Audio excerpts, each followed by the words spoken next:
আসসালামু আলাইকুম। বিডিফিউজ ইনফোটেনমেন্টে স্বাগত জানাচ্ছি। আমি শরফি দিবা। আজ জানাবো সমরাস্ত্র ও প্রতিরক্ষা বিষয়ক গুরুত্বপূর্ণ কিছু খবর। ইরানের পররাষ্ট্রমন্ত্রী সৈয়দ আব্বাস আরাকচি যুক্তরাষ্ট্রকে কঠোর সতর্কবার্তা দিয়ে বলেছেন, হুমকি ও চাপ অব্যাহত থাকলে দুই দেশের মধ্যে চূড়ান্ত কোনো চুক্তি নিয়ে আলোচনা শুরু হবে না। তিনি জোর দিয়ে বলেন, সমঝোতা স্মারকের ১৩ নম্বর ধারা স্পষ্টভাবে উল্লেখ করেছে যে হুমকি চলমান থাকলে চূড়ান্ত চুক্তির আলোচনা শুরু করা যাবে না।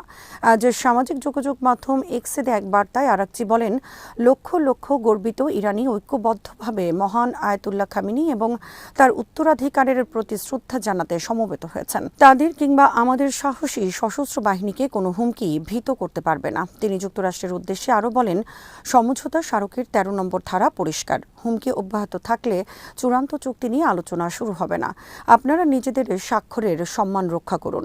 আরাকচির এই বক্তব্য এমন সময় এসেছে যখন শহীদ ইসলামী বিপ্লবের নেতা আয়াতুল্লাহ সাইয়েদ আলী খামেনির শেষ যাত্রায় লাখো মানুষের অংশগ্রহণ আন্তর্জাতিক অঙ্গনে ব্যাপক আলোচনার জন্ম দিয়েছে।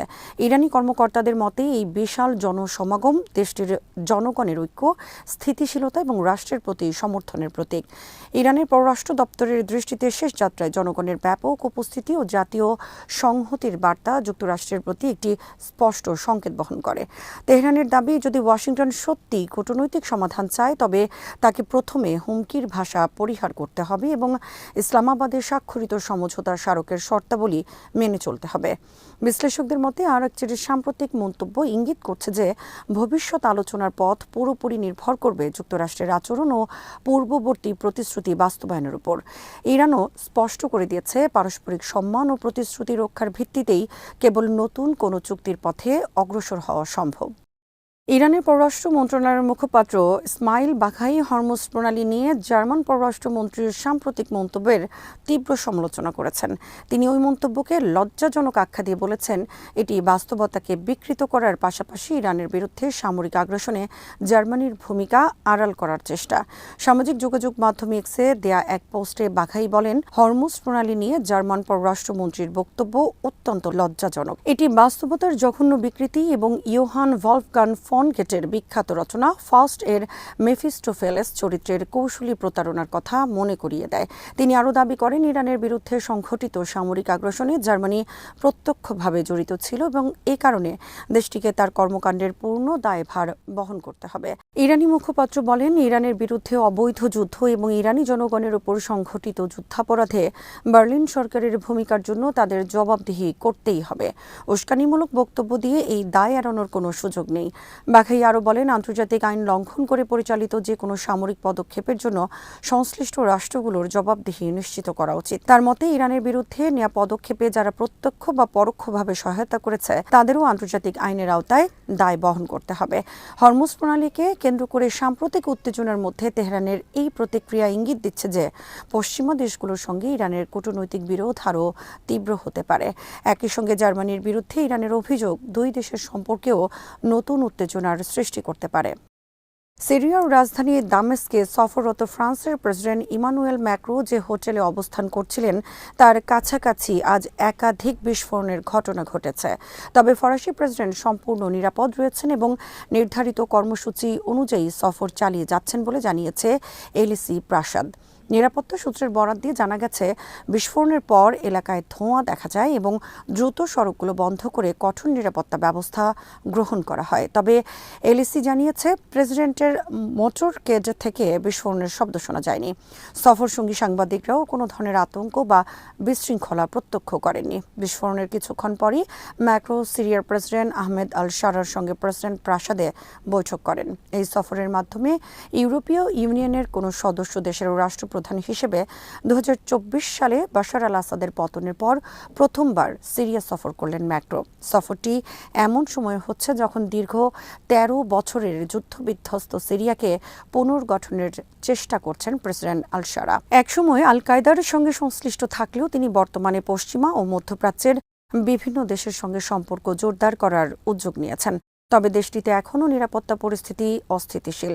গৃহযুদ্ধের সময় তথাকথিত ইসলামিক স্টেট সহ বিভিন্ন সশস্ত্র গোষ্ঠী সেখানে শক্ত ঘাঁটি গড়ে তুলেছিল। এছাড়া সরকারপন্থী বাহিনী ও ধর্মীয় জাতিগত সংখ্যালঘুদের মধ্যে সহিংসতাও নতুন সরকারের জন্য বড় চ্যালেঞ্জ হয়ে রয়েছে। ইরানের সর্বোচ্চ নেতা আয়াতুল্লাহ আলী খামেনির শেষকৃত্যের চতুর্থ দিনে আজ পবিত্র নগরী কোমে হাজারো মানুষ শোক মিছিলে অংশ নেন। যুক্তরাষ্ট্র ইসরায়েলের সঙ্গে যুদ্ধের প্রথম দিনে গত ফেব্রুয়ারির শেষ দিকে নিহত হওয়া খামেনির মরদেহ বর্তমানে কোমের ঐতিহাসিক জামকারান মসজিদে রাখা হয়েছে, যেখানে শ্রদ্ধা জানাতে পুরো দেশ থেকে মানুষের ঢল নামে। রাষ্ট্রীয় টেলিভিশনের প্রচারিত আকাশ চিত্রে দেখা যায় প্রায় 15 লাখ জনসংখ্যার কোম শহরের প্রধান সড়কগুলো শোকার্ত মানুষের ভিড়ে পরিপূর্ণ। জামকারান মসজিদে 93 বছর বয়সী প্রভাবশালী শিয়া আলেম আয়াতুল্লাহ আবদুল্লাহ জাভাদি আল আমুলির ইমামতিতে বিশেষ দোয়া ও জানাজার অনুষ্ঠান অনুষ্ঠিত হয়। এ সময় উপস্থিত জনতা একযোগে আমেরিকার মৃত্যু হোক স্লোগান দেন, যা ইরানের সরকারি সমাবেশগুলোতে দীর্ঘদিনের পরিচিত স্লোগান। অনুষ্ঠানে খামেনির মরদেহের পাশাপাশি একই হামলায় নিহত তার পরিবারের আরও 4 সদস্যের কফিন রাখা হয়। তাদের মধ্যে মাত্র 14 মাস বয়সী এক নাতনিও ছিলেন বলে বিভিন্ন প্রতিবেদনে উল্লেখ করা হয়েছে। পরে একটি ট্রাকে করে মরদেহগুলো কোমের অন্যতম পবিত্র স্থান হজরত ফাতিমা মাসুমার মাজারের দিকে নিয়ে যাওয়া হয়। তিনি অষ্টম শিয়া ইমাম রেজায়ের বোন এবং মহানবী হজরত মোহাম্মদ সাল্লাল্লাহু আলাইহি ওয়াসাল্লামের বংশধর হিসেবে সম্মানিত। এর আগের দিন রাজধানী তেহরানে অনুষ্ঠিত বিশাল শোকযাত্রায় লাখো মানুষ অংশ নেন। যুদ্ধ পরবর্তী পরিস্থিতি এবং কয়েক মাস আগে সরকার বিরোধী বিক্ষোভের পর জাতীয় ঐক্যের বার্তা তুলে ধরতেই এই আয়োজনকে গুরুত্ব দিয়েছে ইরান সরকার। অনেকেই এই শোকযাত্রাকে 1989 সালে আয়াতুল্লাহ রুহুল্লাহ খোমেনির শেষকৃত্যের সঙ্গে তুলনা করছেন। তবে এখন পর্যন্ত জনসম্মুখে দেখা যায়নি খামেনির উত্তরসূরি হিসেবে ঘোষিত তার ছেলে মুস্তফা খামেনিকে। ইরানি কর্মকর্তাদের দাবি, বাবাকে হত্যা করা বিমান হামলায় তিনিও আহত হয়েছেন।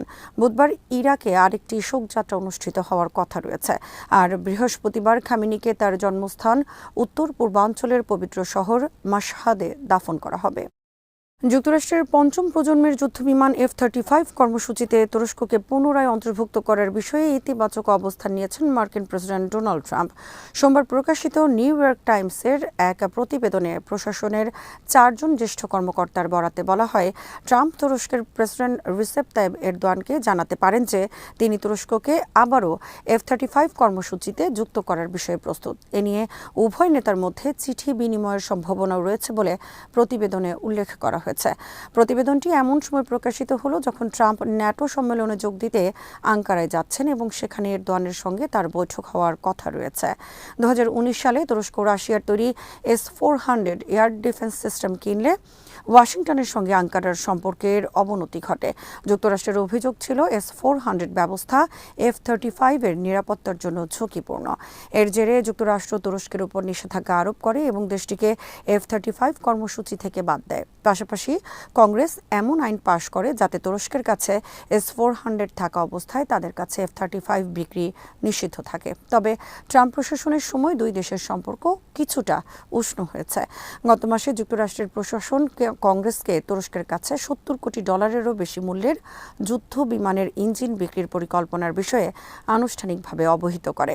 অন্যদিকে ইসরায়েলের প্রধানমন্ত্রী বেনিয়ামিন নেতানিয়াহু তুরস্কের কাছে F-35 বিক্রির বিরোধিতা করেছেন। সোমবার ফক্স অ্যান্ড ফ্রেন্ডস অনুষ্ঠানে তিনি বলেন, এরদোয়ান প্রকাশ্যে ইসরায়েল ধ্বংসের আহ্বান জানান এবং তুরস্ককে F-35 দেয়া হলে মধ্যপ্রাচ্যের সামরিক ভারসাম্য নষ্ট হতে পারে। তার দাবি, এই ভারসাম্য মূলত ইসরায়েলের আকাশ সামরিক শ্রেষ্ঠত্ব এবং যুক্তরাষ্ট্রের আঞ্চলিক অবস্থানের উপর নির্ভরশীল। তুরস্ক ও ইসরায়েলের সম্পর্ক দীর্ঘদিন ধরেই উত্তেজনাপূর্ণ। গাজা যুদ্ধকে কেন্দ্র করে এরদোয়ান ইসরায়েলের বিরুদ্ধে বারবার গণহত্যার অভিযোগ তুলেছেন, যা দুই দেশের কূটনৈতিক টানাপোড়েন আরও বাড়িয়েছে। আজ এখানেই শেষ করছে। সমরাস্ত্র প্রতিরক্ষা ও কূটনীতির নানা তথ্য জানতে চোখ রাখুন বিডি নিউজ ইনফোটেইনমেন্টে। চ্যানেলটি ভালো লাগলে সাবস্ক্রাইব করুন। আল্লাহ হাফেজ।